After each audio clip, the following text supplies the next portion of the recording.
ஆண்டவராகிய இயேசு கிறிஸ்துவின் நாமத்தினாலே உங்களை நான் வாழ்த்துகின்றேன். இந்த புதிய நாளுக்குள்ளாய் நானும் நீங்களும் பிரவேசித்திருக்கும் பொழுது தேவன் தாமே இந்த நாளை நாம் கடந்து போகின்ற பாதைகள் எல்லாவற்றிலும் தேவன் நம்மை நடத்தட்டும். தேவனுடைய நாமம் மகிமைப்படுவதாக. இந்த தேவன் தாமே நம்முடைய தேவனாக இருக்கின்றார். இந்த தேவன் தாமே மகிமை உள்ளவரும் மாட்சிமை உள்ளவரும் கனம் பொரிந்தனோருமாய் ராஜாதி ராஜாவும் கர்த்தாதி கர்த்தாவுமாய் இருக்கின்றார். இப்படிப்பட்ட தேவனுடைய சமூகத்தில் தானே நானும் நீங்களும் இந்த காலை வேளையில கூடி வந்திருக்கின்றோம். இந்த காலை வேளையிலும் கூட தேவனுடைய சமூகத்தில் நாம் வந்திருக்கும் பொழுது அவரை நோக்கி பார்த்து இந்த நாள் முழுவதுமாய் தேவரீராகிய நீர் என்னோடும் எங்களோடும் கூட இருந்து எங்களை வழிநடத்துவீர் என்று சொன்னால் அது நலமாக காணப்படுமே தகப்பனே. ஆகினாலே என்னையும் எங்களையும் உங்களுடைய கரங்களில் ஒப்பு கொடுக்கிறோம் என்று சொல்லும் பொழுது அவர் தாமே நம்மை வழிநடத்த போதுமானவராக இருக்கின்றார். எனக்கு பிரியமான தேவச்சனமே, இந்த நாளிலும் கூட ஏசாயா தீர்க்கதரிசியின் புஸ்தகம் 59வது அதிகாரத்தின் முதல் வசனத்தை வாசிக்கின்றேன். Isaiah chapter 59 verse 1. இதோ ரட்சிக்க கூடாதபடிக்கு கர்த்தருடைய கை குறுகி போகவும் இல்லை, கேட்க கூடாதபடிக்கு அவருடைய செவி மந்தமாகவும் இல்லை. இந்த இடத்துல நாம் பார்க்கின்றோம் கர்த்தருடைய வல்லமையையும் குணாதிசயங்களையும் குறித்து நாம் பார்க்கின்றோம்.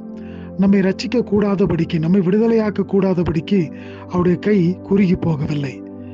நேற்றும் இன்றும் என்றும் மாறாத தேவனுடைய கைதானே நம்மோடு கூட இருந்து நம்மை கரம் பிடித்து வழி நடத்தக்கூடியதாய் இருக்கின்றதா. இதனாலே நம்முடைய எல்லா காரியத்திலும் இருந்து நம்மை விடுதலையாக்கக்கூடியதாய், நம்மை ரட்சிக்கக்கூடியதாய் காணப்படுகிறது என்று சொல்லி நாம் பார்க்கின்றோம்.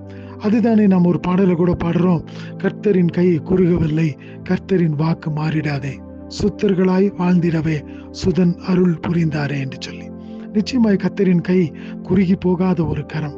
அவருடைய கரத்துல நம்மை ஒப்பு கொடுக்கும் பொழுது அவர் நம்மை வழி நடத்த, அவர் நமக்கு வேண்டிய செவ்வையான பாதையை காட்ட அவர் போதுமான தேவனாக இருக்கின்றார். அது மாத்திரமல்ல, அவருடைய செவிகள் கேட்கக்கூடாதபடிக்கு மந்தமாய் போகவும் அல்ல.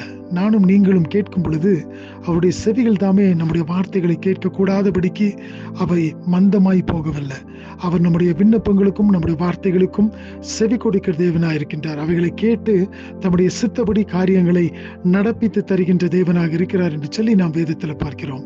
அப்படி என்று சொன்னால் இந்த நாளிலும் கூட கர்த்தர் நம்முடைய காரியங்கள் எல்லாவற்றிலும் இருந்து நம்மை ரட்சித்து அவருடைய கரம் குறுகி போகவில்லை என்று சொல்லி நம்முடைய எல்லா காரியத்திலும் அவர் வெளிப்படுத்த அவர் போதுமான தேவனாக இருக்கின்றார். அது மாத்திரம் அல்லாதபடி அவர் தாமே நாம் கூப்பிடுகின்ற கூப்பிடுதலுக்கு செவி கொடுத்து அந்த கூப்பிடுதலை கேட்டு நமக்கு மறு உத்தரவு அருளி செய்கின்ற தேவனாய் இருக்கின்றார். இந்த தேவனுடைய கரத்தில் நம்மை நாம் ஒப்பு கொடுப்போம். அவர் தாமே இந்த நாள் முழுவதுமாய் நம்மை பாதுகாத்துக் கொள்ளட்டும்.